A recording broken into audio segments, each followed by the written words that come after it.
মানুষ তোরা মানুষ চরিত্র এত নিচে নামাস না। কত মেয়ে স্বামী পরিত্যক্তা হয়ে বিধবা অসহায় পড়ে আছে, যা বিয়ে কর। তোর পীড়িতের এত পিনি করছে আব্বারে বিয়ে দিতে, তুই একটা পাশের বাড়ি ভাবির সাথে পরকীয়া পীড়িত করিস, মামির সাথে কি শুরু করছিস তোরা? কথা কয় না গো। দেবর ভাবি কেন উধা, ভাগ্নে মামি কে উধা, কি এলে ঘটনা ঘটিচ্ছে না ভাই? সমাজ আর নাই গো, লজ্জায় মুখ দেখা যায়। ওরা যে কেমনি মুখ দেখায়, খালি পুরুষের দোষ না, নারীরও দোষ আছে, পুরুষেরও দোষ আছে। এক হাতে তালি বাজে না, দুই হাতই লাগে, দুইজনের সমান অপরাধ। তবে যেই নারীর বিয়ে হয়েছে, বাচ্চা আছে, ওই নারীর বেশি অপরাধ।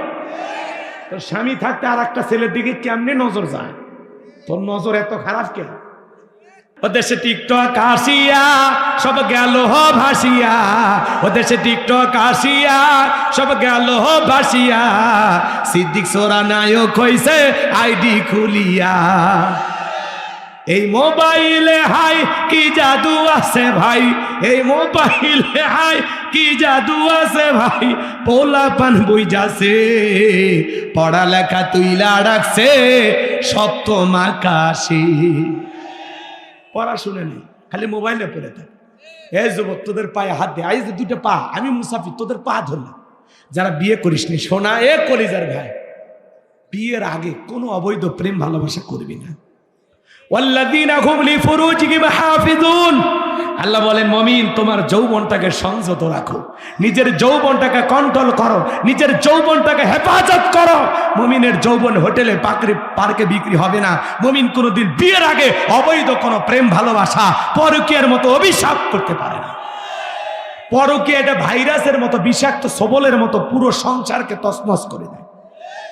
যুবক, পিতা মাতার পছন্দের মেয়েকে বিবাহ করবা, কারা কারা হাত তোলো? যারা বিয়ে করেনি হাত তোলো। এক চাষাও হাত তুলছে। এই বয়সে রিস্ক নেবেন নাকি? হাত নামান, কষ্ট হচ্ছে আপনাদের। এ যুবকে, ভালো হয়ে যাইবে না? 20 বছর বয়স, কয় বছর? 20 বছর বয়স, বাড়িতে এসে বলে আব্বা আমি উত্তরপাড়া লাখিকে কথা দিয়েছি, রাজি থাকলে 1 চাবো, না হলে 2 চাবো। পিতা মাতা রাজি হয় না, পালিয়ে যা, বিয়ে করে। 3 মাস পরে ভালোবাসা জানলা ভেঙে ফেলে যায়। এই জন্য মনে রাখবা, পিতা মাতার অবাধ্য হয়ে যারা বিয়ে করেছো, জীবনে কোনোদিন সুখী হতে পারবা না।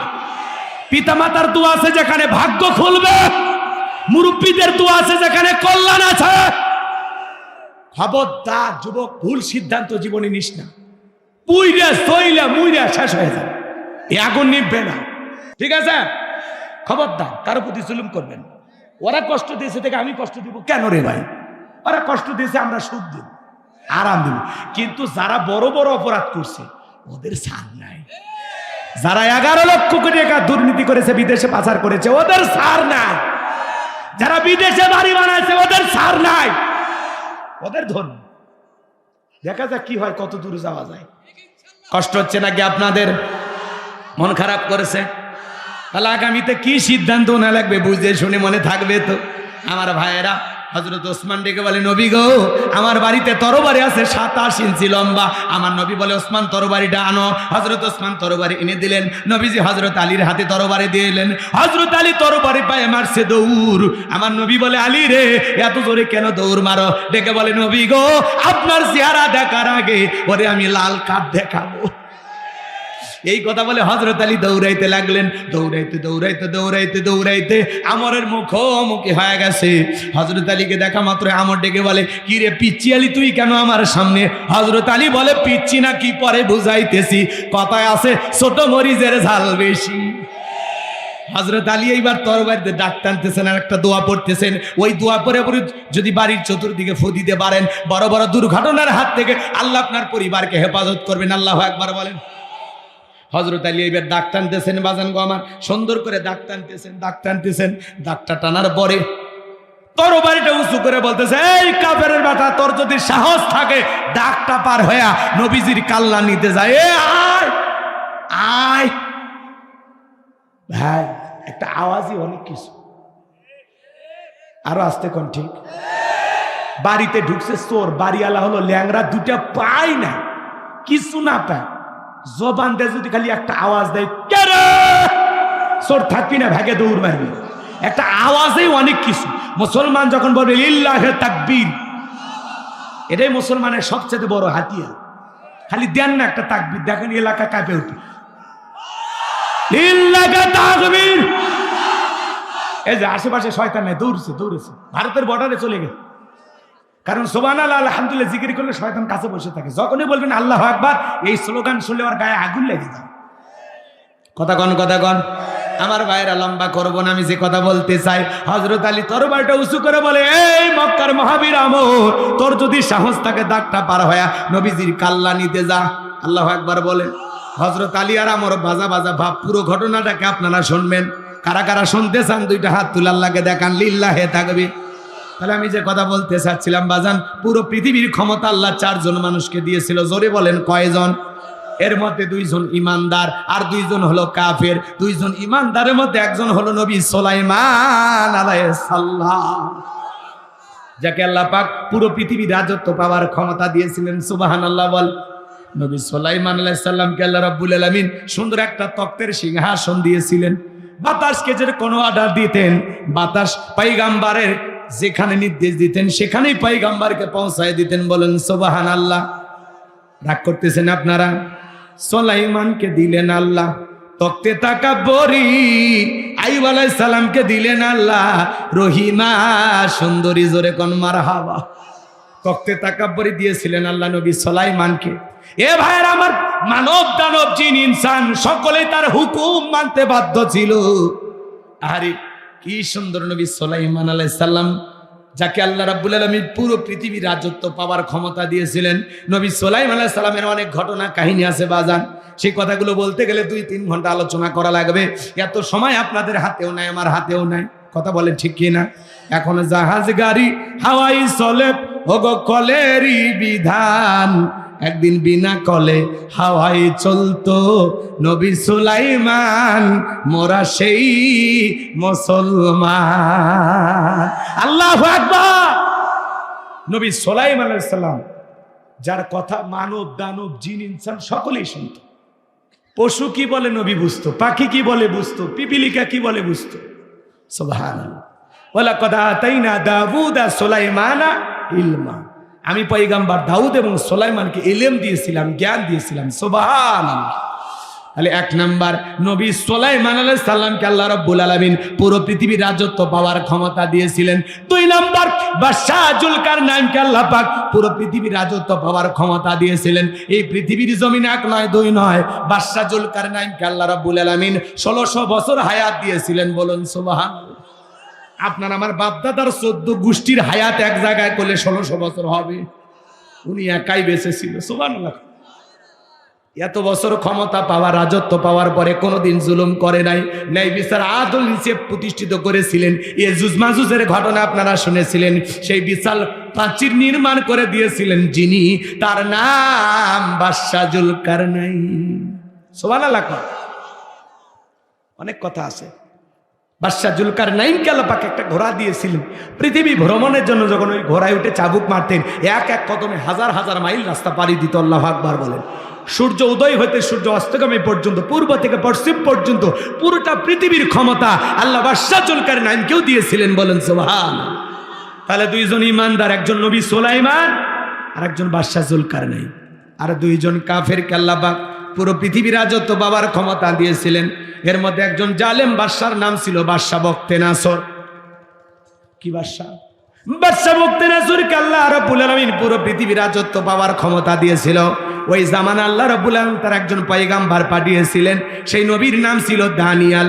আল্লাহ নবী দানিয়াল আলাইহিস সালাম তখন বনি ইসরাঈলদেরকে সুন্দর করে ডেকে বলেন, ইয়া বানি ইসরাঈল আযকুরু নি'মাতিয়াল্লাতী আন'আমতু আলাইকুম ওয়া আন্নী ফাদ্দালতুকুম আলাল আলামিন।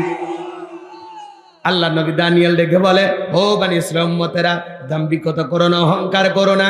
তোমাদের বাপ দাদা চাকর ছিল, কৃতদাস ছিল, সেই জীবন থেকে আল্লাহ তাআলা তোমাদেরকে মুক্ত করেছেন, স্বাধীন জীবন দিয়েছেন। বিদায় রবের কৃতজ্ঞতা আদায় করো, তার নিয়ামতের শুকরিয়া আদায় করো। কিন্তু না না, কোনো মতেই পয়গম্বরের দাওয়াত তারা গ্রহণ করলো না। আল্লাহ নবী দাওয়াত দেয়, ওরা দাওয়াত গ্রহণ করে না। ডেকে বলে, পয়গম্বর পুরান দিনের গল্প শোনায় লাভ নাই, বাপ দাদা কি করেছিল আমরা জানতে চাই না। আল্লাহ নবী দানিয়েল ডেকে বলে, ও বনি ইসরাঈল উম্মতেরা, আর গাছের পূজা করো না, মাছের পূজা করো না, চন্দ্রের পূজা করো না, সূর্যের পূজা করো না, এখনো সময় আছে, এক আল্লাহর ইবাদত করো। কিন্তু না না, কোনো মতেই যখন নবীর উম্মতেরা দাওয়াত গ্রহণ করলো না, লম্বা আলোচনা লম্বা করবো না, সংক্ষিপ্ত বলে দিয়ে যায়, কোনো মতেই যখন পয়গম্বরের কথা তারা কর্ণপাত করলো না, আল্লাহ নবী দানিয়েল তখন ডেকে বলে, শোনো, কোন কওমের মানুষ যদি দাম্ভিকতা করে, অহংকার করে, ওই জাতির উপরে আল্লাহ তাআলা তখন দুই ধরনের আযাব আর গজব পাঠায়। এক নাম্বার হলো আসমান জমিনের গজব দিয়ে আল্লাহ ওই জালেমদেরকে ধ্বংস করে দেয়, আর না হয় তাদের ভাগ্যে জালেম শাসক পাঠায়া দেয়। দেশের জনগণ হবে যেমন, নেতাও হবে তেমন। ভালো করে বুঝবেন, দিল দিয়ে কথাগুলো বোঝার চেষ্টা করবেন। এবার পয়েন্টটা খালি একটু বোঝেন, তাহলে মজা লাগবে। আল্লাহ নবী দানিয়েল আলাইহিস সালাম দাওয়াত দিলেন, কোনো মতেই তারা দাওয়াত গ্রহণ করলো না। পয়গম্বর এত বড় কথা, এটা ওরা ডিনাই করলো, পয়গম্বরের কথাটাও পছন্দ করলো না। তখন আল্লাহ পাক ওই বনি ইসরাঈল উম্মতের উপরে বাদশা বক্তে নাসরকে চাপায়া দিল। বনি ইসরাঈল উম্মতেরা ছিল ঠেটা, এরা সহজে কথা বুঝতো না। কথা কি বুঝতে পারতেছেন? তখন ওই বাদশা বক্তে নাসর ক্ষমতার চেয়ারে বসার পরে হাজার হাজার নিরপরাধ মানুষকে গ্রেফতার করতে লাগলেন। আল্লাহ নবী দানিয়েল আলাইহিস সালাম সহ তার ৭০,০০০ উম্মতকে জেলখানায় বন্দী করলো। আল্লাহর নবী কোন জায়গায়? জেলখানা। একটু জোরে কোন জায়গা? আচ্ছা, ভয় পাচ্ছেন আপনারা? নবী মানুষ কোন জায়গা? পৃথিবীর শ্রেষ্ঠ নবী মুহাম্মদ রাসূলুল্লাহ সাল্লাল্লাহু আলাইহি ওয়াসাল্লাম, সে আবু তালিবের ভিতরে ৩.৫ বছর জেলখানায় ছিল। ইউসুফ আলাইহিস সালাম ৯.৫ বছর। এই পৃথিবীর অসংখ্য পয়গম্বর তাদেরকে জেল জুলুমের শিকার করেছিল। শামীল আলাইহিস সালামকেও বেঈমানরা জেলখানায় বন্দী করেছে। রাগ করে? শামীল আলাইহিস সালামকে ২০ মণ ওজনের শিকল দিয়ে বাঁধে রাখত। ২০ মণ ওজনের শিকল দিয়ে বাঁধে, সকালবেলা যা দেখে একটা শিকলের দানাও নেই। সুবহানাল্লাহ। কম ওগুলো অনেক ঘটনা আছে, ওইদিকে আমি যাব না। শামীল আলাইহিস সালামের দেহের ভিতরে ১-১.৫ হাত লম্বা লম্বা পশম ছিল, বিশাল লম্বা পয়গম্বর। সুবহানাল্লাহ। কম ওইটা আলাদা প্রসঙ্গ, আলাদা ঘটনা। ওটা আমি হয়তোবা অনেক জায়গায় সূরা বাকারা যখন একটা গুরুত্বপূর্ণ পয়েন্টের তাফসীর করি তখন ওই বিষয়টা বলি, ওইদিকে আমরা যাব না। কষ্ট হয় নাকি আপনাদের? এবার মুফতি আমির হামজা ভাই ৩ বছর জেলখানায় ছিলেন, তাতে দাওয়াত কমছে না বাড়ছে? জনপ্রিয়তা কমছে না বাড়ছে? এখন এক একটা মাহফিলে লক্ষ লক্ষ মানুষ হয়, আগের চাইতে মানুষের ভালোবাসা আরো বাইরে গেছে। ডাক্তার মিজানুর রহমান আজহারী ভাই, উনিও দেশে আসবে আগামী ২৪ তারিখে। কথা কি বুঝতে পারতেছেন? এই ডিসেম্বরে অল্প কয়েকদিনের মধ্যে উনি দেশে আসবেন। ২৭ তারিখে প্রথম মাহফিল করবেন কক্সবাজার পেকুয়া। এরপরে জানুয়ারি ৩ তারিখে আপনাদের ৮ দিন হাসপাতালের উপলক্ষে যে আয়োজন করা হয়েছে, এখানে শেষ দিনে তিনি কথা বলবেন। ওই দিন যশোরে নতুন এক ইতিহাস হবে। কোরআনের মাহফিলে যে এত মানুষ হয়, যশোরের মানুষ প্রথম দেখবে। আলেমদেরকে মানুষ কলিজা দিয়ে ভালোবাসে। হেরে গেছে ওদের হিংসা, জিতে গেছে আমাদের ভালোবাসা। এক জায়গায় কোরআনের আওয়াজ বন্ধ করে দিবে, আল্লাহ ১০ জায়গায় চালু করে দেবে। যারা কোরআনের হক কথা বলে, এদেরকে বাধা দিয়া এদের কণ্ঠকে দমিয়ে রাখার শক্তি পৃথিবীর কারণে। এক আমির হামজা চলে যাবে, হাজারো আমির হামজার জন্ম হবে। আল্লামা সাইদি হুজুর চলে গেছেন, এই ময়দানে হাজার হাজার তরুণ সাইদির উত্তরসূরি জন্ম নিয়েছে। কথা বলে ঠিক এরা? আমার ভাইয়েরা, কোরআন বন্ধ করতে পারবেন না, কারণ কোরআনের সুইচ কার হাতে? কার হাতে? কোন জালেমি সুইচ নিভাইতে পারবে না। ইউরিদুনা লিউতফিউ নূরাল্লাহি বিআফওয়াহিহিম আল্লাহু মুতিম্মু নূরিহি ওয়ালাউ কারিহাল কাফিরুন। আল্লাহ বলেন কাফেররা চায় মুখের ফুৎকারে দ্বীনের আলোকে ইসলামের আলোকে নিভায়া দিতে। আল্লাহু মুতিম্মু নূরিহি, এই জমিনে দ্বীনের আলোকে, কোরআনের আলোকে, ইসলামের আলোকে আমি আল্লাহ পাক প্রতিষ্ঠিত করেই ছাড়ব। যদিও কাফের বেঈমানদের অন্তরে যত ধরনের জ্বালা যন্ত্রণা হোক না কেন, আজ হোক কাল হোক, বাংলার জমিনে দ্বীনের আলো প্রতিষ্ঠিত হবে, কালেমার পতাকা উত্তীর্ণ হবে। কথা বলেন ঠিক কিনা? এই জমিনে একদিন কোরআন প্রতিষ্ঠিত হবে ইনশাআল্লাহ, এটা আমরা বিশ্বাস করি। শহীদের রক্ত বৃথা যেতে পারে না। আল্লামা সাঈদী হুজুরকে আমরা হারিয়েছি। কথা বলে ঠিক কিনা? কষ্ট হয়। ডক্টর মিজানুর রহমান আজহারী ভাই যশোরে আসছে। যশোরের মানুষ তো ধন্য। কি যাবেন না মাহফিলে? ইতিহাস হবে জি ইনশাআল্লাহ। বাতিলদেরকে দেখায় দেওয়া লাগবে। বাতিলেরা যেন কোরআনের মাহফিলের উপস্থিতি দেখে ভয় পায়, ওরা যেন বোঝে আর যাই হোক ভবিষ্যতে মোল্লাদের বিরুদ্ধে কিছু করা যাবে না। কথা বল। আর যেন কোন জালেম ঘাড়ে চেপে আলেমদের হাতে হাত করা পরানোর সাহস না পায়। আমরা নতুন বাংলাদেশের জন্ম দেব। কথা কন।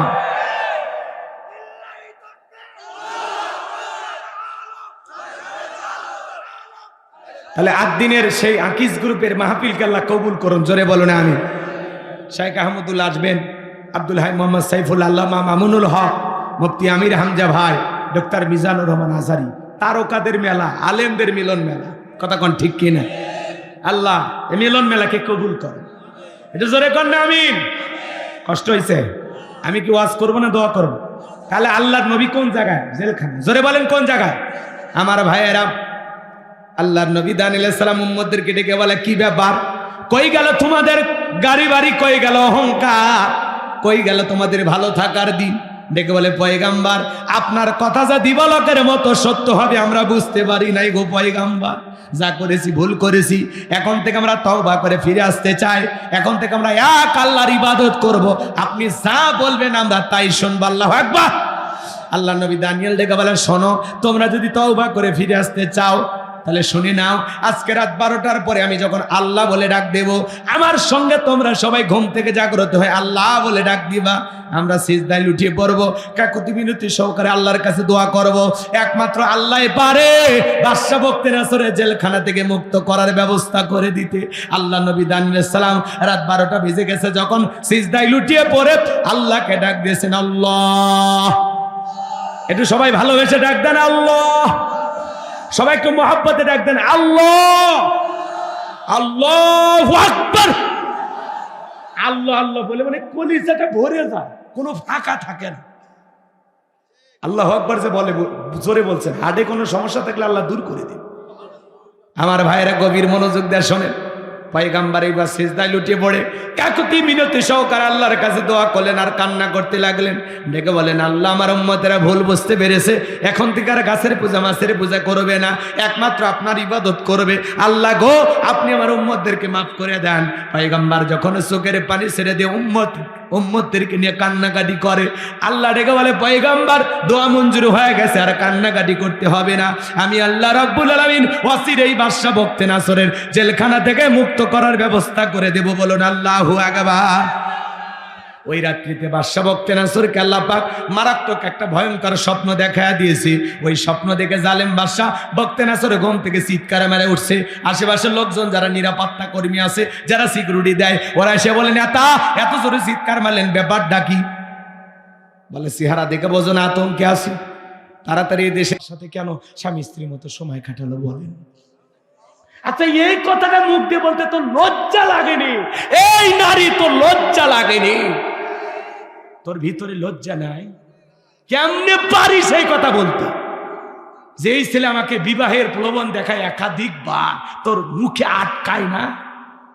একটা ছেলে চেনা না জানা না 2 দিনের পরিচয়, তার কাছে জীবনের সবটুকু দিয়ে দিলি, তোর লজ্জা নাই? নিজের এত সস্তা মনে করিস? বেহায়া, অসভ্য, নোংরা চরিত্রের নারী। খালি কেউ আর দোষ, তোদের দোষ নাই রে যুবক। কেমনে পারিস? একটা মেয়ের বাচ্চা হয়েছে, ওই মেয়ের দিকে কেমনে পারিস নজর দিতে? ওটা যদি তোর বোন হইতো পারতিস? বেয়াদব ছেলে কোথাকার। তাহলে বাদশার স্বপ্নে কি দেখেছে বলবো? ওইদিকে যাব কারা কারা শুনবেন হাত তোলেন তো দেখি লিল্লাহি তাকবীর। আর একটা আয়াত দেখি, এই আয়াতের ওয়াজ করি, তারপরে যদি সময় পাই ওই বাকিগুলো শেষ করব, বলবো তো ইনশাআল্লাহ। আমার ভাইয়েরা গভীর মনোযোগ দিয়ে শোনেন। আল্লাহ রাব্বুল আলামিন বলেন, তাবারাকাল্লাযী বিয়াদিহিল মুলকু ওয়া হুয়া আলা কুল্লি শাইইন কাদির। মহামান্বিত সেই সত্তা যার হাতে সর্বময় কর্তৃত্ব, রাজত্ব, পাওয়ার ক্ষমতা, তিনি হলেন সব বিষয়ের উপরে ক্ষমতাবান। আর এরপরে আল্লাহ রাব্বুল আলামিন বলেন, আল্লাযী খলাকাল মাউতা ওয়াল হায়াতা লিয়াবলুয়াকুম আইয়ুকুম আহসানু আমালা ওয়া হুয়াল আজিজুল গফুর। আল্লাহ রাব্বুল আলামিন বলেন, আল্লাযী খলাকাল মাউতা ওয়াল হায়াতা, যিনি সৃষ্টি করেছেন মৃত্যু আর জীবন, লিয়াবলুয়াকুম আইয়ুকুম আহসানু আমালা, আমি আল্লাহ পরীক্ষা করে দেখব আমলের দিক দিয়ে কার আমল কত বেশি সুন্দর, কার আমল কত বেশি উত্তম। যার আমল ভালো তার আখিরাত ভালো, যার আমল খারাপ তার আখিরাত হয়ে যাবে বরবাদ। আল্লাহ বলেন আমি পরীক্ষা করে দেখব আমলের দিক দিয়ে কার আমল কত বেশি সুন্দর, কে কত বেশি উত্তম আমল করেছে, আল্লাহ পরীক্ষা করবেন। সুবহানাল্লাহ। আয়াতের শুরুতে আল্লাহ কি বলেছে? বাবা এই যে ভাই ও ভাই 10 মিনিট 12টা বাজলে আমি দোয়া করবো, নিয়ত করছি। কারণ এই যে কুয়াশা চতুর্দিক দিয়ে আসতেছে, অন্ধকার হয়ে যাচ্ছে, থাকলে আমাদের অসুখ হবে। একটু বসেন, এই যুবক আসো বসো, 10 মিনিট দিলটা নরম করেন, চোখে পানি আনার চেষ্টা করেন। আমি যা বলবো আমার দিকে তাকান, সবাই আমার দিকে তাকাবেন, এমনি দিল নরম হয়ে যাবে। এদিকে তাকান। আল্লাহ রাব্বুল আলামিন বলেন, আল্লাযী খলাকাল মাউতা ওয়াল হায়াতা, যিনি সৃষ্টি করেছেন মৃত্যু আর জীবন। সর্বপ্রথম আল্লাহ তাআলা মৃত্যুর কথা কেন বললেন? এই পৃথিবীর যত ক্ষমতা ধরক নেতা হোক, যতই ক্ষমতার মালিক হোক, কোন মৃত ব্যক্তিকে জীবিত করার ক্ষমতা কারো আছে? এই ক্ষমতা কার? জোরে কোন কার? সে আল্লাহ তাআলা বলতেছেন আয়াতের শুরুতে, আল্লাযী খলাকাল মাউতা ওয়াল হায়াতা, যিনি সৃষ্টি করেছেন মৃত্যু আর জীবন।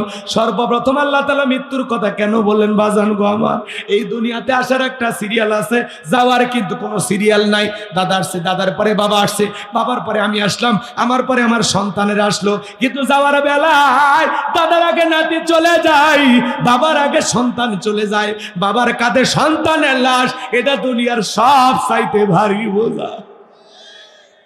আজ শহীদ আবু সাইদের বাবা কাঁদে, মুগ্ধের বাবা কাঁদিয়া, আমিনের বাবা কাঁদে, সন্তানদের পোশাকগুলো নিয়ে কাঁদে,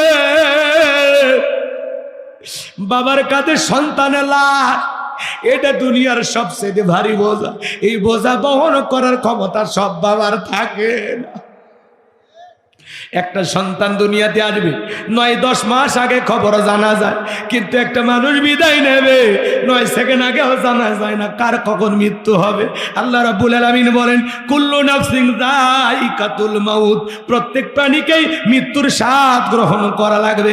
জীবন আছে যার, মৃত্যু হবে তার। সকল ধর্মের মানুষ বিশ্বাস করে মৃত্যু একদিন হবে, অমুসলিমেরাও বিশ্বাস করে। এজন্য বাজান গো আমার, বেঁচে আসি এটাই অস্বাভাবিক, মৃত্যু হবে এটাই স্বাভাবিক। মৃত্যু হলো চিরন্তন সত্য। কথা বলেন ঠিক কিনা? সবাইকে মৃত্যুর স্বাদ গ্রহণ করা লাগবে। যুবক রে, তুমি কি মনে করো তুমি মারা যাবে না? 10 তলা বিল্ডিং এ থাকো, মালাকুল মউত বুঝি লিফটের সুইচ জানে না? আপনার আমার যখন মৃত্যুর সময় হবে, আল্লাহ রাব্বুল আলামিন বলেন, আইনামা তাকুনু ইদরিকুমুল মাউতু ওয়ালাউ কুনতুম ফি বুরুজিম মুশাইয়াদা। সূরা নিসার 78 নম্বর আয়াত। আল্লাহ ডেকে বলেন, যেখানে থাকো, যে অবস্থায় থাকো, মৃত্যু তোমাদেরকে ধরবেই। মৃত্যু থেকে পালানোর কোনো রাস্তা খোলা নাই। যুবক রে, আজ হোক কাল হোক, তোমাকে আমাকে মৃত্যুর স্বাদ গ্রহণ করাই লাগবে। মৃত্যুর স্বাদ হলো 2 প্রকারের। মিষ্টি খেলে যেমন মিঠা লাগে, নিম পাতা খেলে যেমন তিতা লাগে। যারা ইমানদার তাদের মৃত্যুটা হবে মিঠা। মায়ের কোলে দুধ পান করতে করতে শিশুটা যেমন ঘুমের মধ্যে চলে যায়, যারা ইমানদার তারা তেমনি ভাবে দুনিয়া থেকে চলে যাবে, টেরও পাবে না। বলুন সুবহানাল্লাহ। যারা ইমানদার, এদের রূহটা যখন বের করার সময় ধবধবে সাদা সুগন্ধিযুক্ত ফেরেশতা এসে হাজির হয় এবং বলে, হে পবিত্র আত্মা বের হয়ে আসো। সুগন্ধি যুক্ত একটা রুমাল নিয়ে আসি, ওর ভিতরে আপনার আমার রুহুটা নিয়ে যায়। সুবহানাল্লাহ কোন। আর যারা হলো গুনাহগার, আল্লাহর অবাধ্য গোলাম, যাদের মৃত্যুটা হবে তিতা ভয়ঙ্কর, তাদের কুসকুসে কালো দুর্গন্ধ পচাযুক্ত বিচ্ছিরি গন্ধ বের হবে, চেহারা দেখে আতঙ্কিত হয়ে যায়, চোখগুলো বড় বড় করে দেয়, পেশাব পায়খানা করে দেয়, গালি দিতে মারা যায়, এই ধরতে এরকম করে দেয়। দেখেন না, কথা কয় না গো। মৃত্যুর 6 মাস আগে জবানটা বন্ধ হয়ে যায়, সন্তানেরা শরবত বানায় চামচ দিয়ে মুখে তুলে দেয়, গালসি বেয়ে পড়ে যায়, খাওয়ার শক্তি থাকে না। আমার ভাইরা, যারা না পারবেন তাদের মৃত্যু বড় ভয়ঙ্কর, মৃত্যুর যন্ত্রণা বড় কঠিন বাজার। পায়ের গোড়ালি থেকে সুরের গোড়ালি পর্যন্ত রুহুটা ছোটাছুটি করবে, সহ্য করা যাবে না।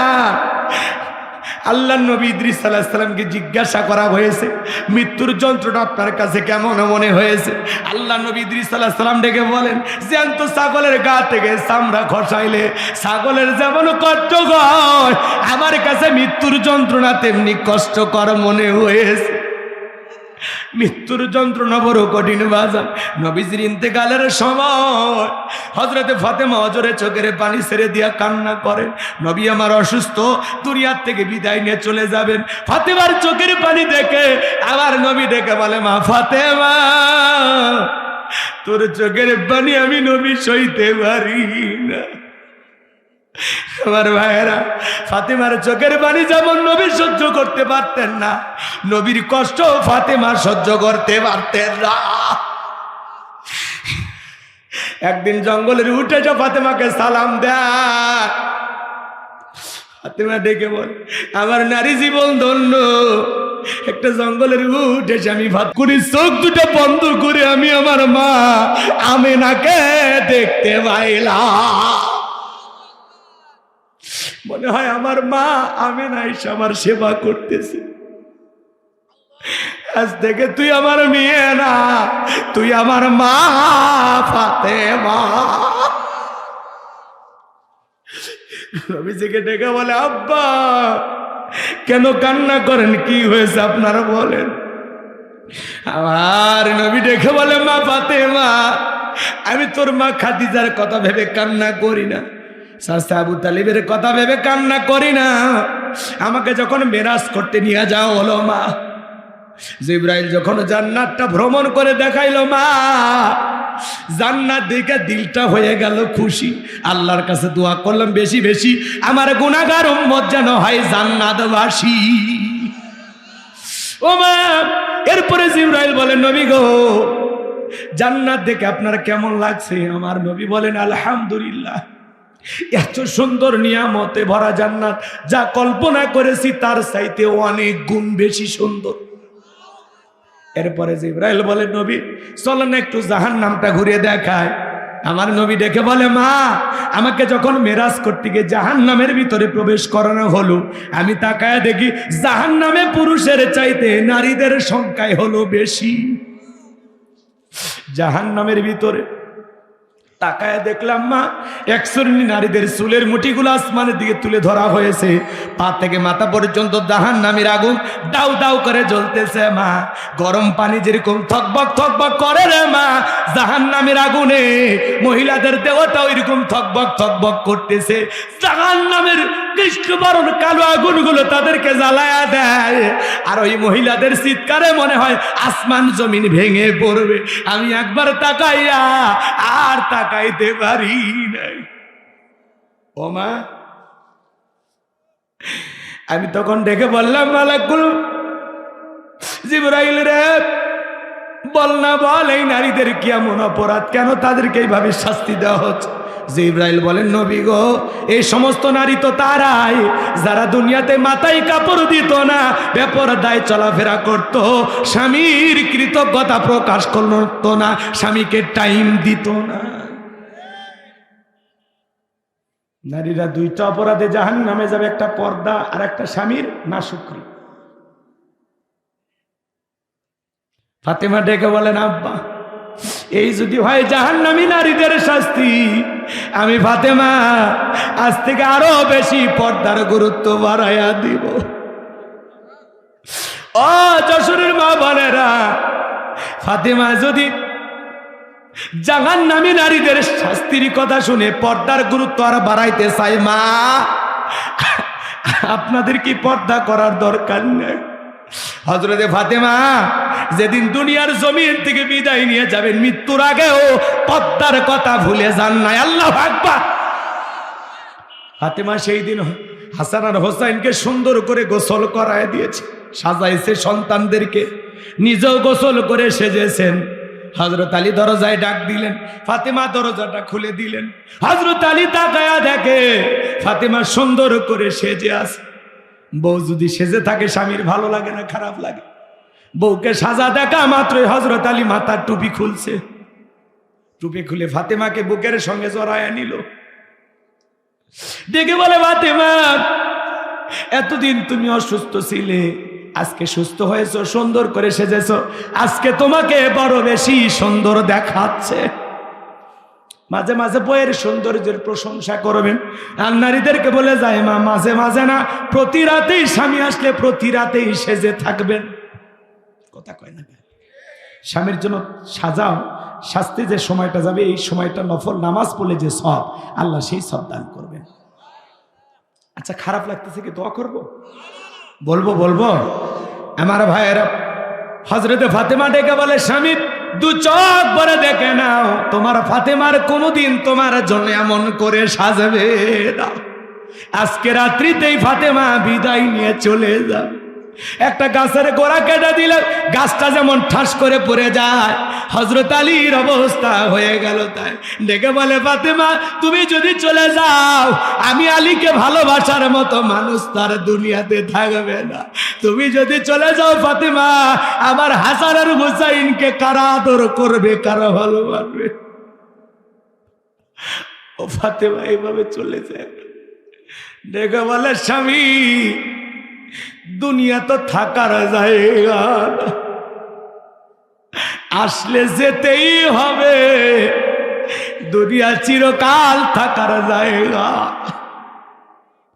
আজকে গভীর নিশীথে আপনার ফাতেমা আপনাকে ফাঁকি দিয়ে চলে যায়। স্বামী গো, আমি ফাতেমা মারা গেছি, নবীর মেয়ে মারা গেছে, এটা শোনার পরে হাজার হাজার মানুষ আমার জানাজায় আসবে। আমি এটা চাই না গো স্বামী। জানাজা করার জন্য আমার লাশটা খাটিয়াতে তুললে তারা বুঝতে পারবে ফাতেমা কতটুকু লম্বা ছিল না খাটো ছিল, মোটা ছিল না চিকন ছিল। ও স্বামী, আমি ফাতেমা মারা গেলে কবর খুঁড়তে যদি আপনার কষ্ট হয়, আপনি কাছের একজন বন্ধু বান্ধবকে বলবেন, সে যেন কবর খুঁড়ে দেয়। আর কোনো খাটিয়াতে লাশ তুলবেন না গো স্বামী। আপনি নিজে আমি ফাতেমাকে কোলে কইরা কবরে শোয়া দেবে। জান্নাতুল বাকির কোনায় দেখবেন টিম টিম করে একটা সবুজ বাতি জ্বলতেছে, সেখানে আপনি কবর খনন করবেন। সব কথা বলে ফাতেমা দুনিয়ার মায়া ত্যাগ করে চলে গেল। ফাতেমা যখন চলে গেল, হযরত আলী তার কাছের বন্ধু আবু যর গেফারের কাছে যায়, যা বলে, বন্ধুরে তাড়াতাড়ি ঘুম থেকে ওঠো। কি হয়েছে আলী ভাই? বলে, একটা কবর খনন করতে হবে। আবু যর গেফারি বলে, কোনো মানুষ তো মারা যায় নাই। বলে, মারা গেছে রে আবু যর গেফারি, আমার কলিজার ফাতেমা, আমার ভালোবাসার ময়না পাখিটা বিদায় নিয়েছে। যারে যা আবু যর গিফারি যা, জান্নাতুল বাকির কোনায় টিম টিম করে একটা সবুজ আলো জ্বলতেছে, ওখানেই ফাতেমার কবরটা খনন করবি। আবু যর গিফারি চলে গেলেন, যা দেখেন একটা আলো জ্বলতেছে, বাতি নাই, বাতি জ্বলতেছে কিন্তু কোনো তার নাই। আল্লাহু আকবার কোন। আমার ভাইয়েরা এদিক খেয়াল করে শোনেন বাজান, আমি যে কথা বলতে চাচ্ছিলাম, এই পৃথিবীর জান্নাতি নারীদের সর্দারনি ফাতেমা, দেখেন দেখেন কিভাবে বিদায় নিয়েছেন, তিনি কতটা পর্দার গুরুত্ব দিয়েছেন। ও মা বোনেরা যারা শুনতেছেন, মা চোখের পানি না দিলটা নরম করে গুনাহগারের কথাগুলো শুনে যান। কবর খনন করতেছে, আর আবু যর গিফারি ডাইকে বলে, কৌতূহলে বলতেছে, হে কবর, তুমি কি জানো আজকে তোমার ভিতরে যে নারী আসতেছে, সেই নারীটা হলো জান্নাতি নারীদের সর্দারনি, হাসান হোসাইনের মা, হযরত আলীর স্ত্রী, বিশ্বনবীর কলিজার টুকরা, নয়নের পুতিনি। খবরদার কবর, কোনো বেয়াদবি করো না। অদৃশ্য একটা আওয়াজ আসে, হে আবু যার গিফারি, আমি নবীর মিয়া ফাতেমাকে চিনি না, হাসান হোসাইনের মাকে চিনি না, আমি কবর চিনি নে আমল, যার আমল ভালো আছে আমি কবর তার সাথে ভালো ব্যবহার করব। এই কথা শুনে আবু যার গিফারি কবর খনন করা বাদ দিয়ে চলে গেল। আমার ভাইয়েরা, হযরত আলী রাদিয়াল্লাহু তাআলা আনহু ফাতিমা যখন ইন্তিকাল করে বিদায় নিয়ে চলে গেছেন, গভীর নিশীথে ফাতেমাকে কোলে কইরা নিয়া ওখানে যা দেখলেন কবর খনন করা কিছুটা বাকি আছে। খনন করার পরে আবু যার গিফারি নাম ধরে ডাক দেয়, কিন্তু কেউ নাই। হযরত আলী কবরে শোয়া দিলেন। যখন সুন্দর করে কবরটা দেওয়া হয়ে গেল, মুহূর্তের মধ্যে তাকায়া দেখে কবরটা অদৃশ্য হয়ে গেছে, আর কোনো কবর দেখা যায় না, মনে হয় সব পুরাতন কবর। চিৎকারে মেরে বলুন আল্লাহু আকবার। ফাতেমার কবরটা আল্লাহ তাআলা সারা জীবনের জন্য পর্দা করে দিয়েছে। নবীজি ডেকে বলে, মা তোর চোখের পানি আমার সহ্য হয় না, মাই আমার কাছে আয়। নবীজি কানে কানে কি যেন বললেন, ফাতেমার কান্না বন্ধ হয়ে গেল। কষ্ট হয় আপনাদের? আম্মা জান আয়েশা জিজ্ঞাসা করে, মা কি বলেছে তোমার আব্বা জান? ডেকে বলে, মা আমার আব্বা জান বলেছেন বাবার ইন্তিকালের পরে সর্বপ্রথম বাবার সাথে আমার সাক্ষাৎ হবে, বোঝার বাকি নাই, বাবা চলে গেলে দুনিয়ার জমিনে বেশি দিন আমাকে থাকা লাগবে না। আল্লাহু আকবার। জিবরাইল আসলেন আসমান থেকে, ডেকে বলেন, আসসালামু আলাইকুম ইয়া রাসূলুল্লাহ, ইয়া হাবিবাল্লাহ, হুজুর আল্লাহ তাআলা আপনার শরীরের অবস্থা জানতে চেয়েছেন, জানার পরে আল্লাহ জানতে চায়। নবী আমার ডেকে বলে, জিবরাইল আগের চাইতে অনেকটা ভালো আছে আলহামদুলিল্লাহ। কিছু সময় পরে আবারও জিবরাইল আসলেন, ডেকে বলে, নবী গো আজকে শুধু আসমান থেকে আমি একা আসি নাই, আর একজন ফেরেশতা এসেছেন যার নাম হলো মালাকুল মউত, যার নাম হলো আজরাইল, আপনার অনুমতির অপেক্ষায় আছে। নবী গো যেই মালাকুল মউত দুনিয়ার কারো বাড়িতে ঢোকার অনুমতি চায় না, আপনার অনুমতির অপেক্ষায় দাঁড়িয়ে আছে। নবীজি অনুমতি দিলেন, মালাকুল মউত ভিতরে প্রবেশ করলেন, নবীজিকে সালাম দিলেন, আসসালামু আলাইকুম ইয়া রাসূলুল্লাহ, ইয়া হাবিবাল্লাহ, হুজুর নবী গো আপনি যদি অনুমতি দেন তাহলে আপনার রূহটা আমি বের করব, আর আপনি যদি অনুমতি না দেন গো নবী, আমার আল্লাহ বলেছে এক মুহূর্ত দেরি করবি না, আমার বন্ধুর যতদিন মনে চায় ততদিন আমার বন্ধু দুনিয়াতে থাকবে। জিবরাইল বলেন, নবী আল্লাহ তাআলা আপনার দিদারে ইন্তজাম করতেছেন। আমার নবী বলে, মালাকুল মউত আর কি কোনোদিন তুমি আসবা না? বলে, যেহেতু নবী জীবন আপনার আছে, মৃত্যু তো একদিন হবে, আল্লাহ যেদিন আবার অর্ডার দিবেন আমি সেই দিন আসবো। আমার নবী বলে, মালাকুল মউত আর আসতে হবে না, আমি তোমাকে অনুমতি দিলাম, তুমি আমার রূহটা বের করতে পারো।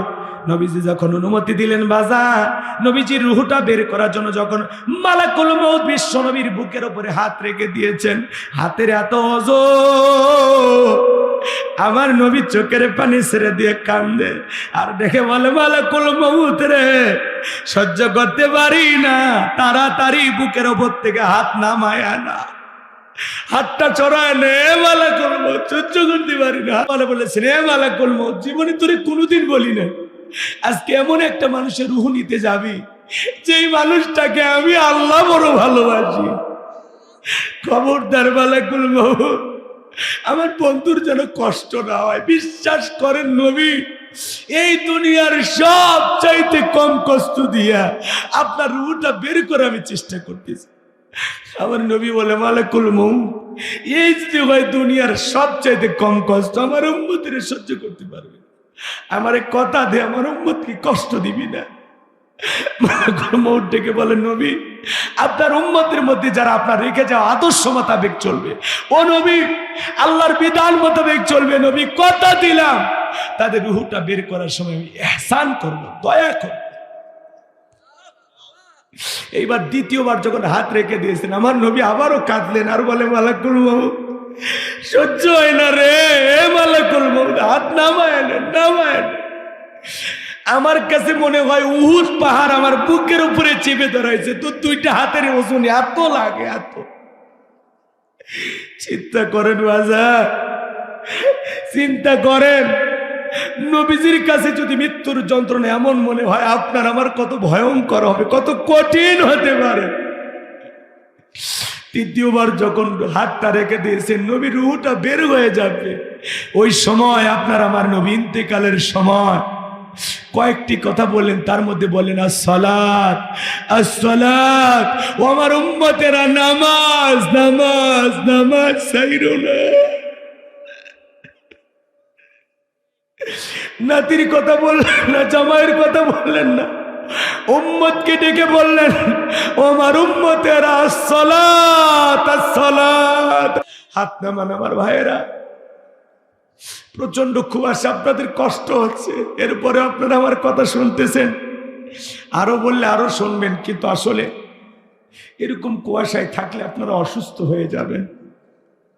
বেঁচে থাকলে আবারও দেখা হবে। যদি পারেন আমার গাড়ির ড্রাইভারের কাছে গেলে একটা বই আছে আমার লেখা, শেষ বিদায়। মানুষকে কিভাবে বিদায় করতে হয়, মৃত ব্যক্তিকে চুমা খাওয়া জায়েজ না হারাম, স্বামী স্ত্রী মারা গেলে একে অপরকে গোসল করাতে পারবে কিনা, মৃত স্বামী স্ত্রী একে অপরকে চুম্বন করতে পারবে কিনা, আত্মহত্যা করে মারা গেলে তারা জানাজায় যাওয়া যাবে কিনা, জান্নাত জাহান্নাম সম্পর্কে, কবরের সলজব সম্পর্কে, ঈমান আমল সম্পর্কে বিশেষ কিছু দোয়া সহ ৭৬ পৃষ্ঠার এই বইটা, 2টা গজল লেখা আছে, আমার মাদ্রাসার ঠিকানা দেওয়া আছে, মোবাইল নাম্বার দেওয়া আছে। যদি পারেন এই রাস্তার শেষ মাথায় গাড়িটা রাখা আছে, আমার ড্রাইভারের নাম হারুন, তার কাছে যা আপনারা বই পাবেন ইনশাআল্লাহ। যদি পারেন 50 টাকা হাদিয়া দিয়ে বইটা সংগ্রহ করবেন স্মৃতি হিসাবে। যুবকে, আজে বাজে উপন্যাস কিনে লাভ নাই। প্রেম কেন কাঁদায়, যৌবনের বহুবনে অভিশপ্ত রাত, মিলন হবে কতদিনে, এগুলো আজে বাজে উপন্যাস কিনলে চরিত্র ধ্বংস হবে। প্রত্যেকটা মুসলমানের ঘরে একটা শ্রাদ্ধ গ্রন্থ থাকার দরকার আছে না নাই? সর্বপ্রথম